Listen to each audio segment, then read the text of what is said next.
Welcome back to Till Death Do Us Part. We'll be continuing our discussion on being single and saved.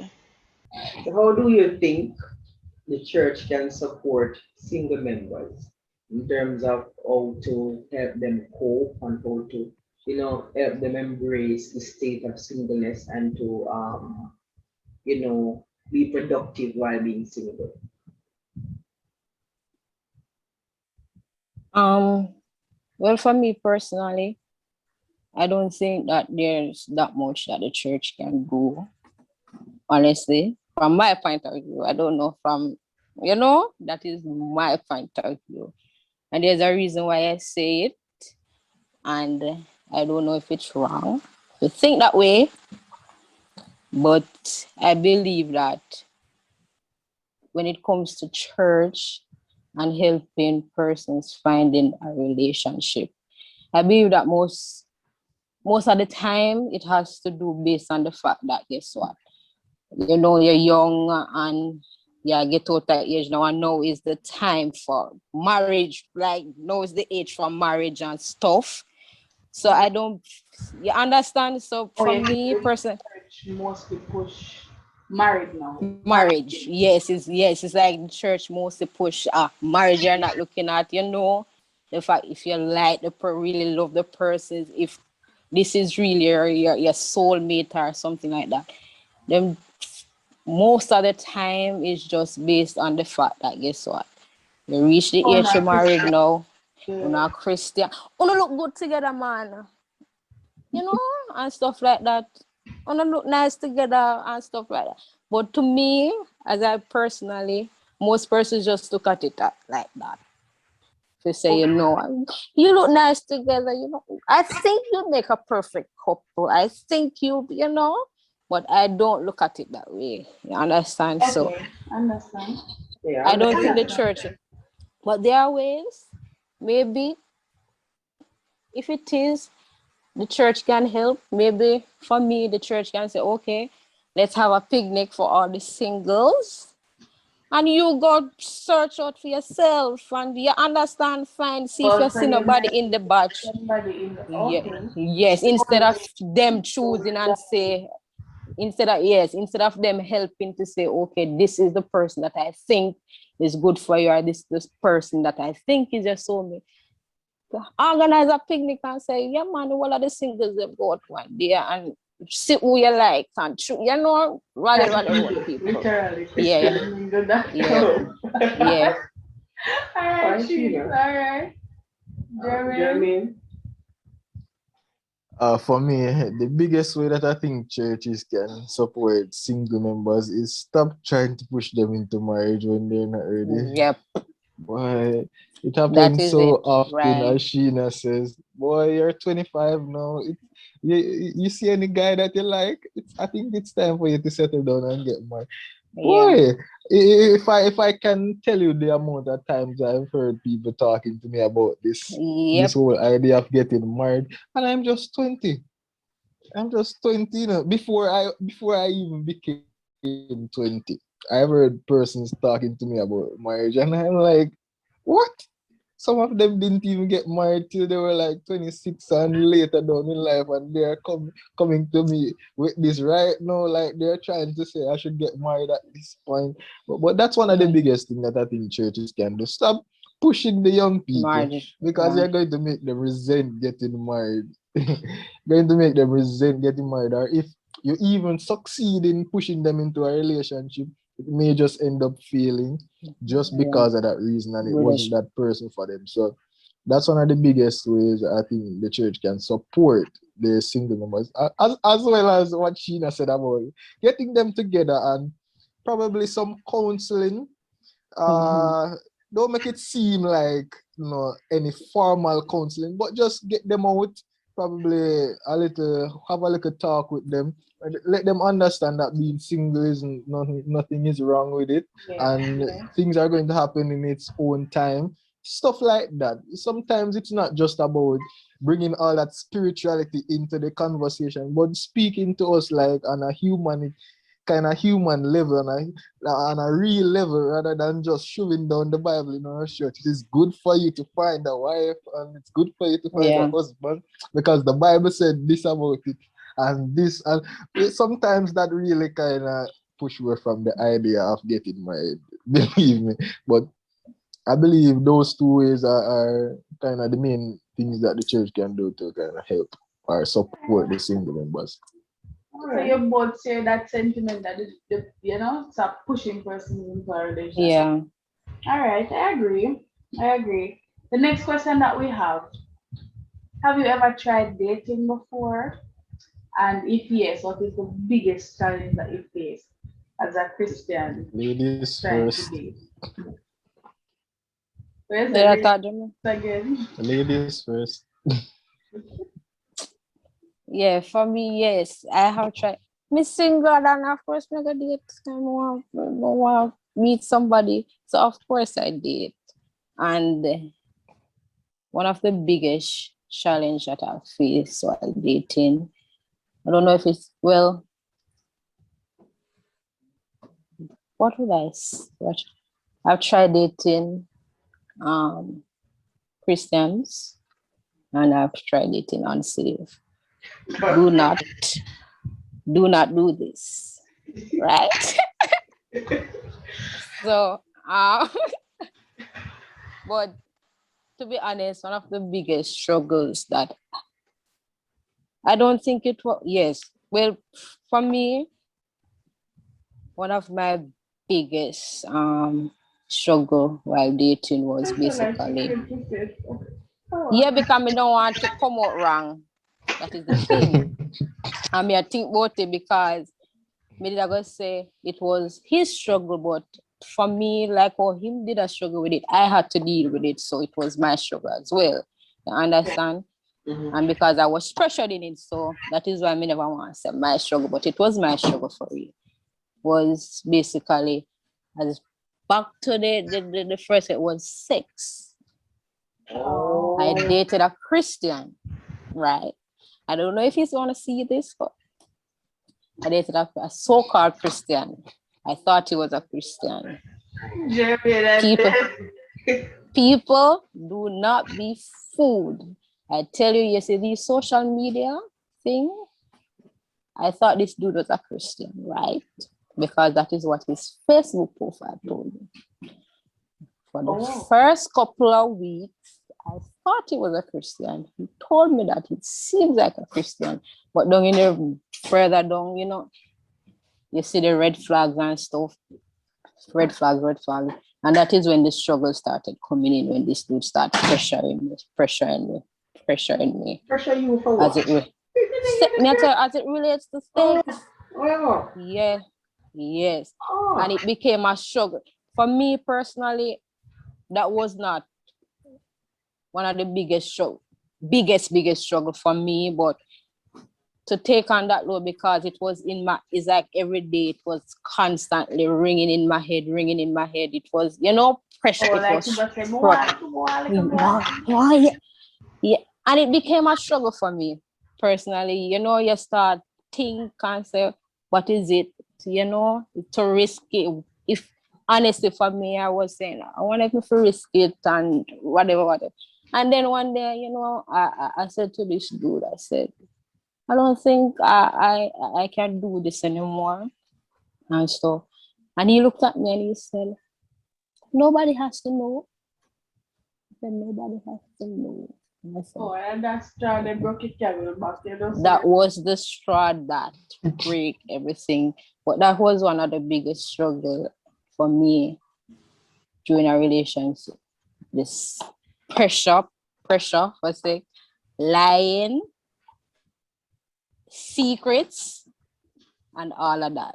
So that was one of the biggest. It's deep. Jeremy. All right, disclaimer, I have not been in somewhat of a serious relationship in about 1.5 to 2 years or something like that. But as Sheena said, that was a real struggle for me.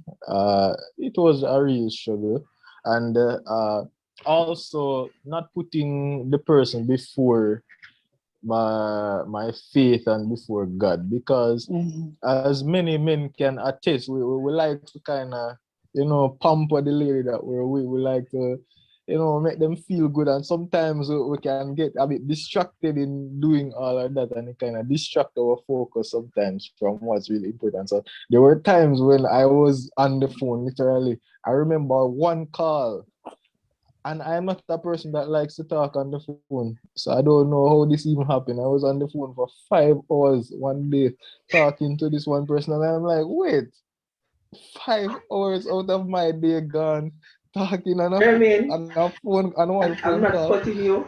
I'm not cutting you, but I may believe you because I mean, she just had that. Sometimes 2 times for the day of 4 hours. No reading the Bible, no praying. You just a talk, talk, talk.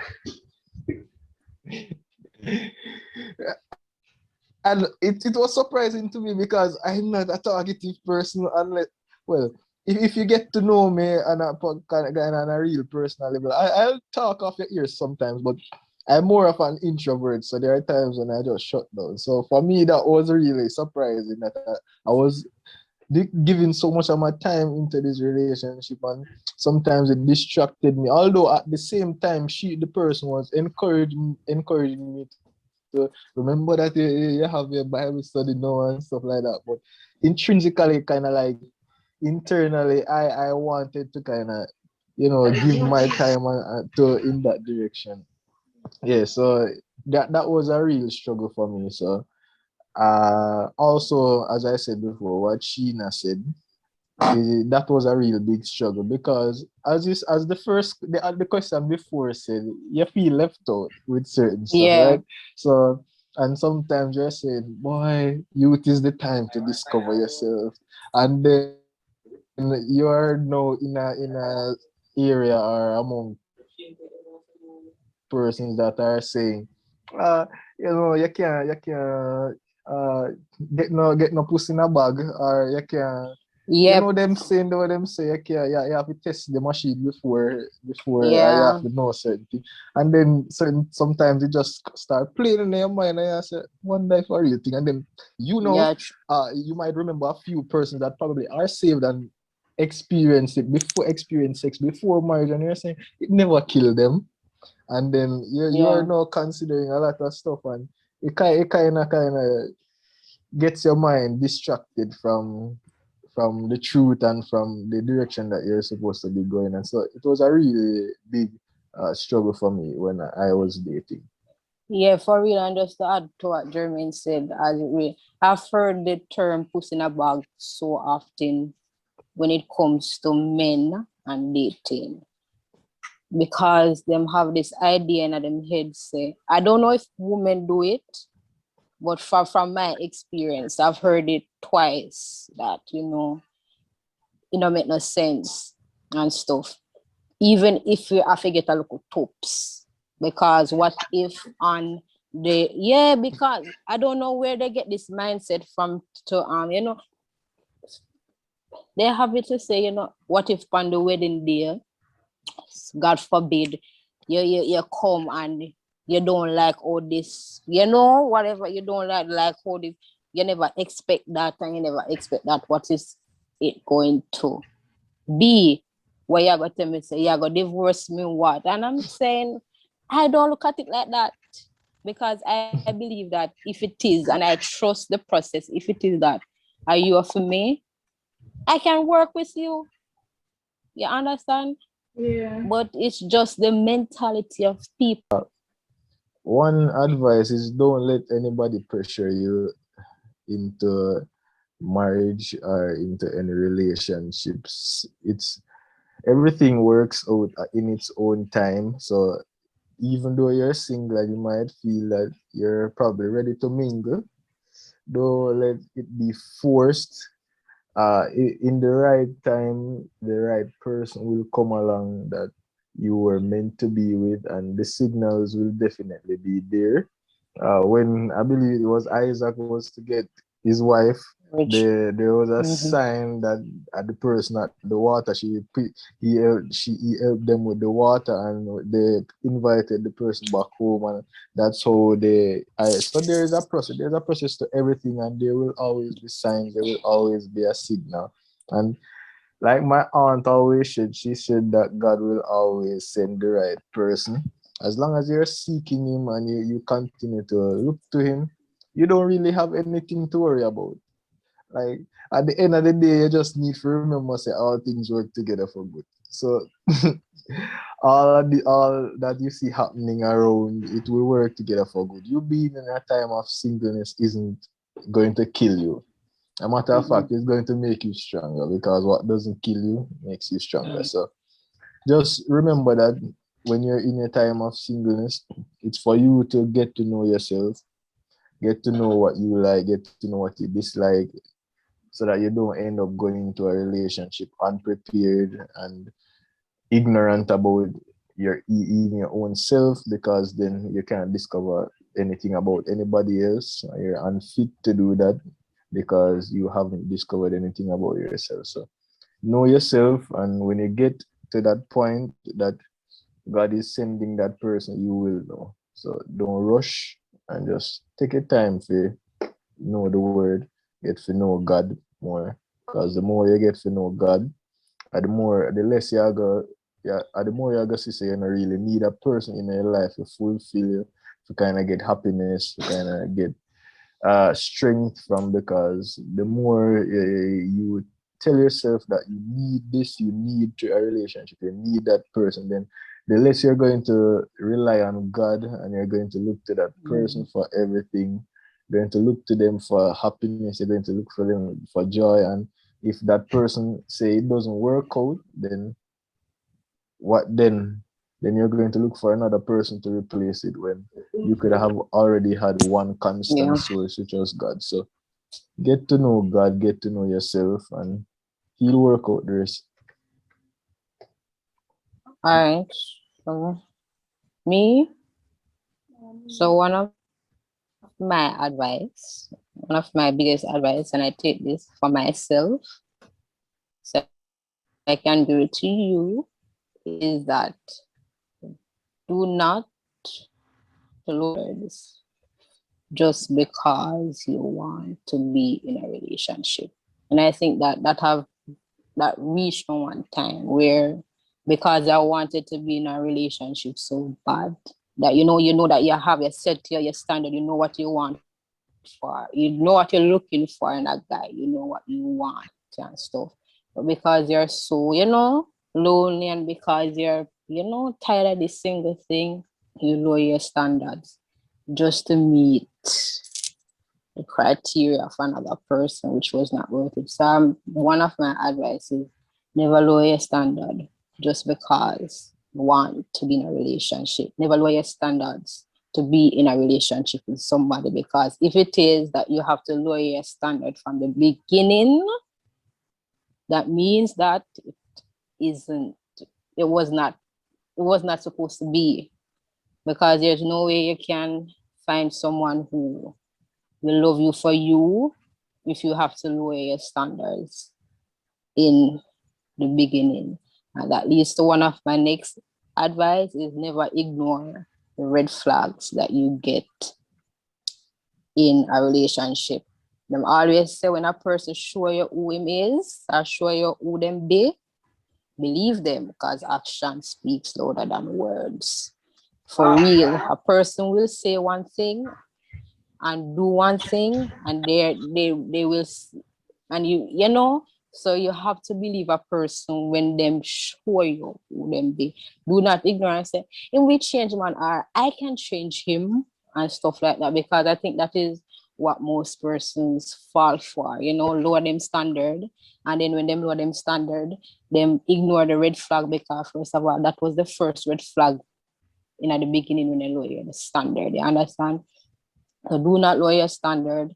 Do not ignore the red flags that persons give you. If somebody show you who them be, believe them, because that is who they are. And I'm not saying that persons cannot change. You understand? But sometimes it's not for you to change a person, and sometimes persons change with time. So if you have the time That's a gem to right stick there. around and change him, if you have the time to stick, I say if you have the time. I just like to drop mic and walk out. There's an answer that word. Oh my, she knows drop the mic, guys. Thanks. Drop the mic. All right. So, that being said, we have come to the end of another exciting video. Kama is over there on Daddy YouTube. But we thank you for watching. Remember to like, remember to share, remember to comment, remember to subscribe if you're new. Tell a friend to tell a friend. And until next time, we'll be here. Come see here. Till that does spot.